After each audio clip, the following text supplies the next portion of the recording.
So Mandalorians, I just got back from watching Chapter 6, Episode 6, The Prisoner, and I think I just watched my favorite episode of The Mandalorian yet. This episode just personified everything I love about the show. Honestly, it was just great. Everything about it. At the same time, just like last week's episode, and I believe the week before, if I remember correctly, I still like to look through the hashtag on Twitter and just see various comments and on other websites and see what people thought of the episode. And a lot of people mirror of course what I felt about it. I really enjoyed this episode, and I'll get into exactly why in this breakdown and recap, if you will. But at the same time, I still want to offer both sides of the fence, and there are some people still saying, like, where's the main story, where is this connecting to? And I think by now, you can probably understand about The Mandalorian. It's not all about concentrating on the heavy plot. This episode, last episode, and I believe the episode before, it's also about telling other tales in the Star Wars galaxy through the eyes of, obviously, what this show is about, following this Mandalorian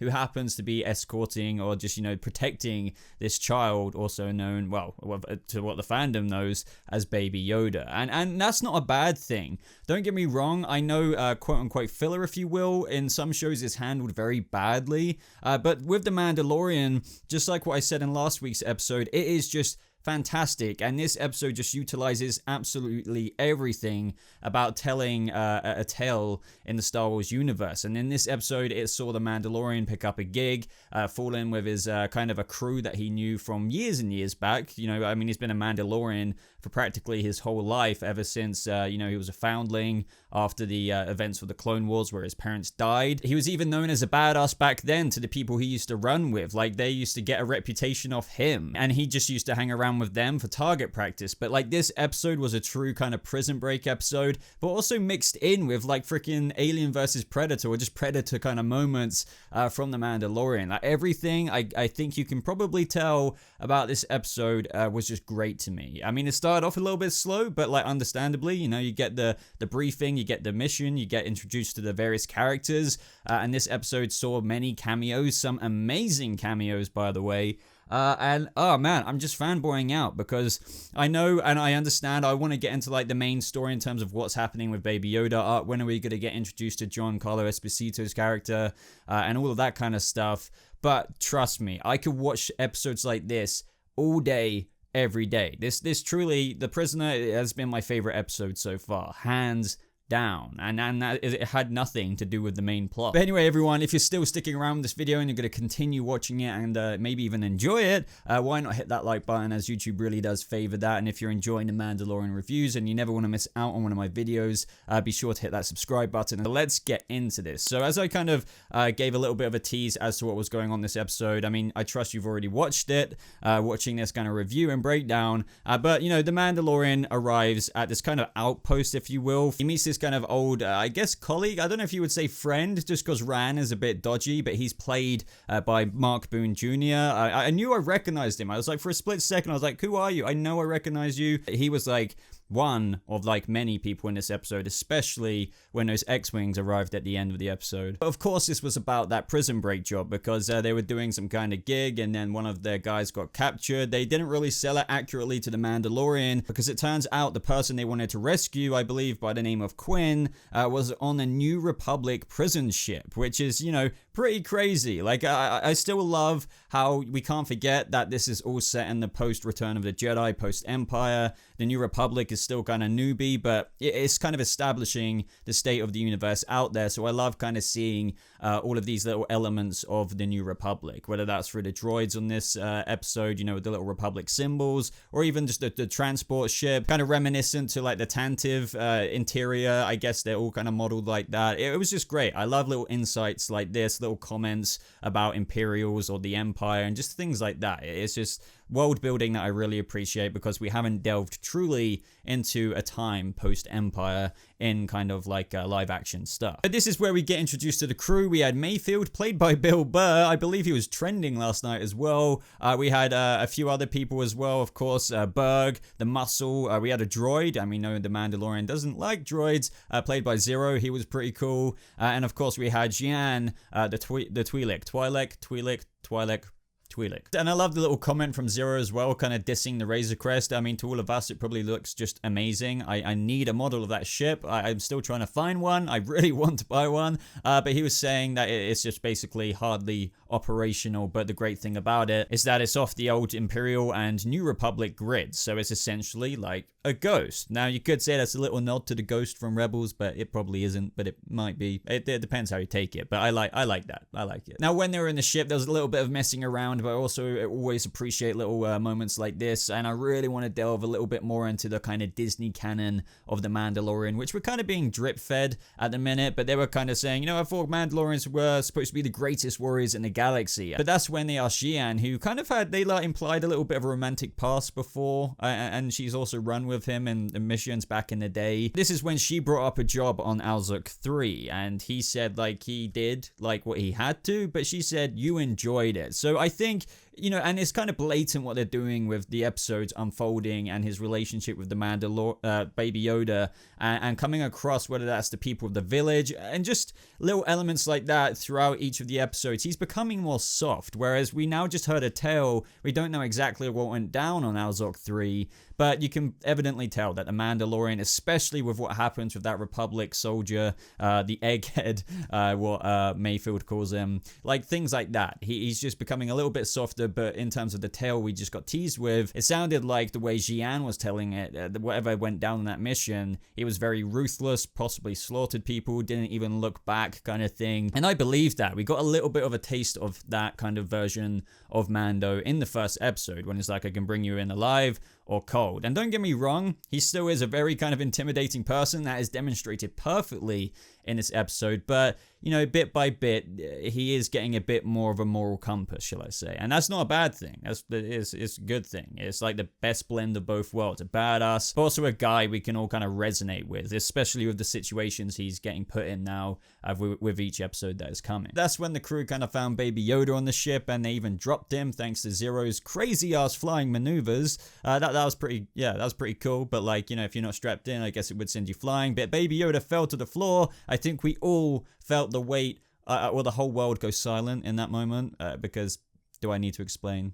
Protect Baby Yoda. This is where they finally infiltrated the ship. We got little teasers of the other prisoners. I can't remember every species name. There was one from Rogue One, but we saw like Imperials behind there. I mean, that makes the most sense, an Imperial being on a New Republic prisoner ship. I guess, you know, this is the little teasers of the kind of splintered factions of the Empire that are still around. Now, at this point, I'm kind of having a little bit of a hard time deciding if this was the best action sequence in all of the episodes. Now, I say that very lightly just because there's been some amazing moments with the Mandalorian, like when he was against the whole guild and he flipped into the back of that droid transport. But this moment when they were saying, oh, I thought Mandalorians were supposed to be good or whatever, and he just single-handedly takes out like what, 4, 5, 6 of those New Republic security droids. That was just insane. Like how he went in there, swooped the leg, I believe, with his vibroblade dagger, and everything else. It just personified the spirit and you know, the warrior that is the Mandalorian people. I know it sounds like I'm geeking out way too hard right now, but I am, because that was just great. And I feel like the way that was executed, personally to me, it was my favorite action moment with the Mando's character. I mean, I know there's been some amazing spectacle in the other episodes, but this, for me, was the best, even though it was just in a corridor. Now, as I kind of teased earlier with the Mandalorian's morals kind of, and him getting a little bit softer episode by episode, that's when they reached the control room with that New Republic soldier, Davin, I believe his name was. That's when the whole chain of command kind of fell, you know, because the Mandalorian wanted him to walk away with his life, because he had a distress beacon signal to the point where it'd take 20 minutes for the New Republic, I believe like a fighter squadron would come in, just like those, the X-Wings at the end, and blast them all to hell. Or they would just be screwed. This was a really interesting moment. Really liked it. I know some people were getting a bit, I read some people at least on Twitter were just saying, oh, the Mandalorian's getting too soft, but I think this just adds so much more character to him. But this is where things got very interesting, because they eventually found Quinn, released Quinn, but they threw the Mandalorian in the cell. Now, if you kind of spotted way earlier on in the episode, I think this was a little hint to it, where we had Xi'an talking to Mayfield, I believe, and they were giggling in the corner. I knew they were up to something. I was already enjoying things, as I said. Stuff started off a bit slow, but then it got really good when they infiltrated the New Republic ship. It was like Prison Break mode. But then when it became like horror Predator mode, with the Mandalorian escaping, because he did, a very resourceful guy, took the droid's arm and spliced the door to his cell. This is where, wow, I love this. Like, I don't get how people aren't enjoying stuff like this. I don't get it. Now, this is where we had a few showdowns. Like, it was 1 versus 1 at each separate moments. We had Mando versus Jian, and you know, they spelled it out that he wasn't going to kill her because the dagger was up to her throat. But I did believe that he did follow through with the other members of the crew, like Berg, for example. When the doors shut on him, he was okay. But then the blast shield doors shut on him, and I thought, okay, he's screwed. But then we had the moment with Bill Burr, Mayfield, with him coming up behind him in true kind of like, you know, blinking, the lights blinking, and he's just appearing in different places, and then he looks behind him. Absolutely brilliant. Loved that. And as I said, like, I thought he would have killed those guys, but it turned out by the end of the episode that everyone was locked up. Very ironically, what goes around comes around kind of thing. They deserved it. That was perfect. But it also shows that maybe the Mandalorian a few months ago would have killed them, but now with the whole new moral compass thing and them giving him a bit more humanity, if you will, compared to like the brutality he was probably soaking himself in, like Jian kind of implied in his younger days, it is slightly fading away now. Oh yeah, and one thing I want to say as well, Bill Burr's Mayfield, I love that little extra gun that popped out from behind his back. It was great. And I don't know if I already mentioned, he was like a former Imperial sharpshooter. You know, I just love with stuff like this. And he even took the piss out of, I wasn't a stormtrooper, because we all know stormtroopers for the Empire can't shoot straight at all. Like, on the target, they're just useless. But also, this reminds me again, we got a Gungan reference. A lot of people were mentioning Jar Jar when it was like, you sir don't wanna show me your face, sir. I can't remember the line, but you know, funny little reference there. The Mandalorian just loves shoving in Easter eggs at every corner they can. Oh yeah, and I love that moment with the hide and seek with Zero and Baby Yoda on the ship, because throughout the episode he was kind of cottoning on to Baby Yoda. That Grief Karga transmission, the holo transmission kept like breaking through, and yeah, it was just so hilarious. Baby Yoda is always like it goes without saying, hilarious comedic aspect to the show, and when he kept like popping out from behind the corners and stuff like that was good.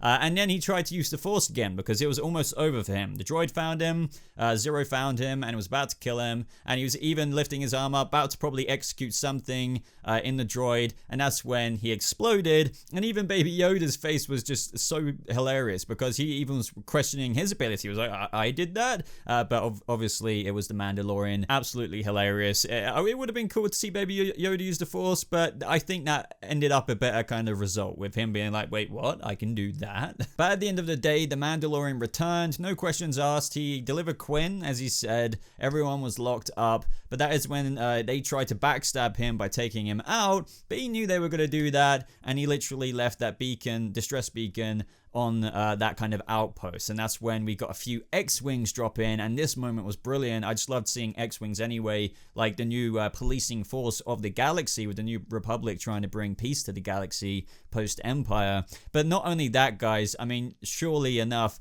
a lot of you at least recognize Dave Filoni here, but all of those pilots were directors for The Mandalorian. So we had, of course, Dave Filoni, Rick Famuyiwa, I cannot say the second name there, I apologize, but also Deborah Chow. Yeah, as I said, all directors. When I first saw Dave Filoni's face, I was like, yes, absolutely brilliant. But yeah, absolutely fantastic episode. I just can't praise it enough. It was my favorite episode. I felt like all of it was shot perfectly. The themes, the music was just brilliant. And I honestly don't mind them doing this. I would watch episodes like this all day, every goddamn day. And I'm kind of getting worried now. At first I was okay with Baby Yoda maybe being a little bit of a gimmick, and him actually delivering him for a place to grow up and to safety. But now I'm kind of thinking, I don't want him to go. Just that little interaction at the end of the episode as well, when he gives him the little ball to play with. It says, I told you this was a bad idea. I love the dynamic between them now. I feel like they're really building up this relationship, which was existent before, of course, but now it's got to the point where we're 6 episodes in, and I can't really imagine a season 2 without the child. And before you say it, I don't think it will get old either. They can always do it intelligently, write it intelligently in. I feel like the way he was utilized this episode was funny. but also good. He didn't have to be in it all the time. The Mandalorian can go off. I'm not saying the show won't be good without Baby Yoda, but I guess I'll leave the question with you. Do you think they're actually going to abandon Baby Yoda? In terms of actually deliver the child to safety? Like, will that actually fulfill the season 1 storyline? Or do you kind of agree with me? Do you think it adds this kind of aspect to the Mandalorian that I'm really enjoying see unfold, whether that's through the moral compass or just the little exchanges and the little comedic elements they can continue to keep in the show? It's an interesting question because I really don't know what they're going to do here. And yeah, I guess that's it, guys. So let me know what you thought of this episode down in the comments below. I really don't think another episode can top this for me. My second favorite episode is still probably chapter, was it 2 or 3, when all the Mandalorians, you know, appear and he flips in the droid cart. That was just great. But this one, oh man. Anyway, everyone, if you enjoyed watching this video, please leave a like on it, as it really does show your support for the channel. And of course, if you want to watch more videos from me, hit that subscribe button. It only takes 2 seconds of your time. If you want to talk about the Mandalorian a little bit more with me, you can join my Discord server. The top pinned comment will have the link to that server. And other than that, everyone, thank you so much for watching. I hope you have a lovely rest of your day, and I'll see you Mandalorians in the next video. Goodbye.